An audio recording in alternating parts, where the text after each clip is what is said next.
Welcome to Hood Champion Boxing and Sports. In boxing, you find a way to win, or you find a way to lose, or you find a way to take it to the stupid. Look, Jaron will never be great. I'm going to go ahead and say it. I know it sounds negative.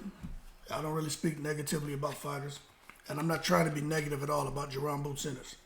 So for anyone out there saying, damn, Hood Champion, he's becoming a hater, I have to tell you, hold your horses there. Let me talk, and you'll have a better understanding of where I'm coming from. Let me just be crystal clear. Jaron Ennis is a phenomenal fighter. I think he has a potential to be one of the greats, one of the greatest to ever lace up a pair of boxing gloves. You look at the way he's performed in the ring in his 31 fights with his 90% KO ratio. That tells you a lot about Jaron Ennis. There's something special. Man's averaging 3 rounds, turned pro in 2016. That's beyond comprehension, okay? But that being said, in order for this man to really become great and to really go down in the history books, Hall of Famer, right? He just got to be more active. I just sit there and I ran some numbers, man. Guys who are at his age, 27 to 30, some guys who are in the Hall of Fame. I pulled like 5 different fighters and I looked at their records.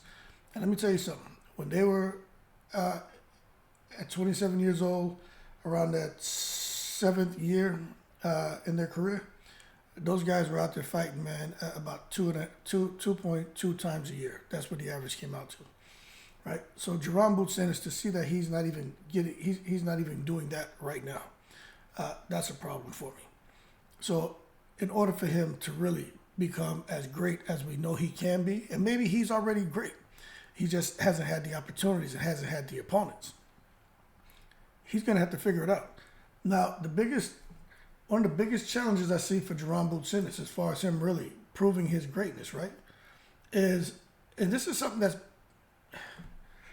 I'm not going to say it's beyond his control, but what I'll tell you is he may just have to not worry about the money, man, and just take fights. Because the money's going to come. But the biggest thing is, one, Jaron Ennis seems to be about his legacy. Of course they want money too. He's not like,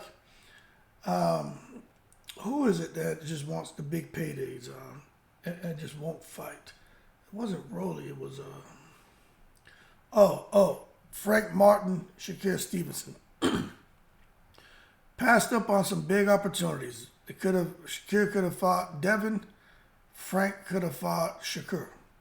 But all because of money, these guys decided to pass up on opportunities. Shakur passed up on an opportunity for undisputed. Frank passed up on an opportunity to fight Shakur, which is a huge name, and they would have been fighting, I believe, for the WBC strap, if I remember correctly.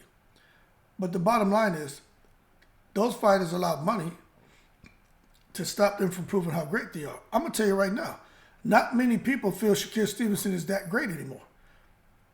When they saw him get in there with an opportunity to prove to the world how great he is, Shakur Stevenson chose to go elbows and assholes, which means he had his back to his opponent running around that ring. When you go assholes and elbows in boxing fans lose respect for you. You got to already understand, once you're a boxer, right, like a really highly skilled boxer, it's already tough enough to get fight fans to appreciate your style and support you. But when you get in there and you avoid the mash-up, crash-up, and you go assholes and elbows, well, they see it that you're taking it to the stupid, and they're going to ridicule you. And that's why Shakur Stevenson is out here talking about now about how he wants to retire from boxing, because he's embarrassed. Fight fans have really converged on him and decided to bully him. But my thing is, Jaron Ennis has to learn from that. You can't sit out here, man, passing up on fights because of money, because you could end up in a situation where, could you imagine, well, he already went through it with Chikadzian. Everybody turned their back on Ennis. But that's why, to me, it's important that you just get out there and fight, okay? Jaron Ennis is coming off of a high, but people, they say you're only as good as your last performance, but at the same time, if you let too much time go by in between your last fight and in the upcoming fight, then people start to forget about that last fight, that last accomplishment. It doesn't carry the same, it doesn't have the same impact. It's like Terrence Crawford, what he did to Earl Spence. Could you imagine if Terrence Crawford would have fought 3 months later? The whole world would have been watching that fight. Now nobody gives a shit. It's dead. Nobody care about that fight no more. Too much has happened in between. And I'm not saying that in a bad way. It's the truth. The buzz isn't there. The momentum's not there anymore. Now, I'm not saying that the fight fans can't breathe life back into a Terrence Crawford fight whenever he does come back and continue fighting. They can't breathe life into Earl Spence if he comes back and continues fighting. No, they can, but I'm just telling you, I just don't think it's going to have the same energy that it would had both of them returned to the ring within 90 to 120 days. Crawford could have, but then because physically he could have, but contractually he couldn't. Earl Spence could not have contractually or physically. And that's what messed up Crawford, because Crawford really should have been back in the ring probably twice already. But when you look at Boots Ennis, he's got to get out. He's just got to go fight. F it. Fight Santion. Fight Crowley. Fight anyone. But the reality is, when you look at Jaron Boots Ennis and his situation, this is what he's up against. Let me show you something. Let me window capture. Let me show you something. Hold on a second. Here we go. This is Jaron Boots Ennis. This is his reality. He's an IBF champion, right? Whether you like it or not, he likes it or not. He's the damn champion, okay? But look, the number 1 and 2 are vacant. So you got some guys who are going to be fighting for it, but he's going to have to fight somebody in the IBF column. When you just come on down, Cody, and by the way, Cody Crowley's the first one to get this I'm retiring from boxing movement going. It wasn't Teofimo. It was Cody Crowley. Then Teofimo, the bandwagon as he is, jumped on it. And then now Shakur Stevenson. But anyway, it's neither here nor there. But you got Crowley, you got Santion, who is a beast. I think Ennis beats him no problem. And then Earl Spencer at number 5. Then Jin Sasaki, Chikazi, who's already beat Villa. Then Harry Scarf. Then Roach is down here, he lost. So when you look at what Jaron Boots Ennis has available to him, he just doesn't, excuse me, he just doesn't have many options, man. He's in a horrible space. But the bottom line is fight him. Give these guys the money, some money to keep them happy. You make whatever you make, and then you pluck them, and then you fight 2 months later. Pluck that guy, fight 2 months later. Get active, man. They're easy fights, easy wins, easy money. You get yourself 3 easy fights, 3 easy paydays, and that keeps you active, and that probably would total probably over $1 million, probably close to like $2 million, maybe.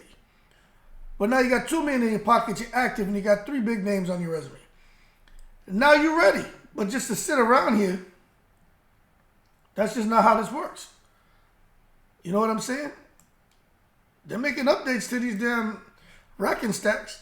And you can take a look. Crawford's still the man at 147. Somehow Spencer's still ranked number 1, which I think is crazy.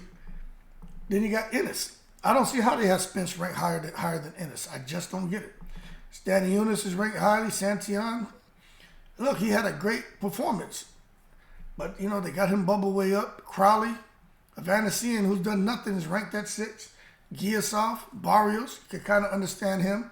Rocha and Kavyalaskas. Now I'm going to tell you right now, Kavyalaskas is a guy who I think maybe Boot should fight him. Because Kavyalaskas, I think, beats Kavyalaskas, Mean Machine beats Rocha, he beats Barrios, he beats Giasov, he beats Evanesian, he beats Crowley. Him and Santion, somebody will die in that fight. And him and Stanley Eunice will be another good fight. But Boots need to figure it out. But when you look at what he has there, man, there's really not much left. Keith Thurman's going up to fight a big fight. It's just right now it's horrible. But the bottom line is Boots Ennis needs to figure it out. You got to go fight somebody. Because if not, we'll never know just how great he could have been. You know what I'm saying? We'll just never know. Him and his team have to figure it out, and it's frustrating. There's a lot of guys. And now I'll say this: like you look at Winky Wright, everyone knew how great Winky Wright was. But he didn't have all the fights he should have had. But he had enough against enough big names for people to be like, Winky Wright's a problem. Jaron Boots Ennis doesn't have that. He doesn't have that. He's got to get some names under his belt. And I don't care. Like I said, for this era, this day and time, yo, Mean Machine would be a good name. When we go 20 years down the road and we're looking back on his career, if Boots could, it doesn't matter. If he could go in there and fight if he could knock out Evanescence, beat Barrios, beat Velasquez, beat Crowley, and beat Santillan, those are huge wins. Yeah, it's not Terrence Crawford, but Terrence Crawford's not fighting him. It's not Earl Spence. Earl Spence isn't fighting him. But if he can beat those guys, those are big names. Those are big deal wins for Boots Ennis. But they don't carry the same weight as him going out there and plucking the Omaha fighting rooster, Terrence Crawford. It doesn't carry the same weight. But for right now, those are big names in the welterweight division. And if he doesn't want to do that, then bubble up to 154. All right? Because Keith Thurman's fighting Zoo, which surprisingly, Jeff Mayweather picked Keith Thurman to beat Zoo. I don't know. Jeff Mayweather has taken it to the stupid. But go to 147 and try to get busy. Maybe you can lure Tony Harrison out of retirement and fight him. That would be an interesting fight. But that being said, y'all leave your comments below and you let me know what's going to happen. But Jaron Boots Ennis, man, all these guys who've gone down as great fighters, great champions, guys going to the Hall of Fame, when they're around his age, and then even if you say age doesn't matter, okay, well, the point they were in their careers where he's at, with the amount of fights, they were fighting more than twice a year. A little over twice a year is the average, with all the names I pulled up in the records and how I sat there, man, and manipulated the data. That's what I came up with. So Boots Ennis got to figure it out. Y'all leave your comments below. In the breeze.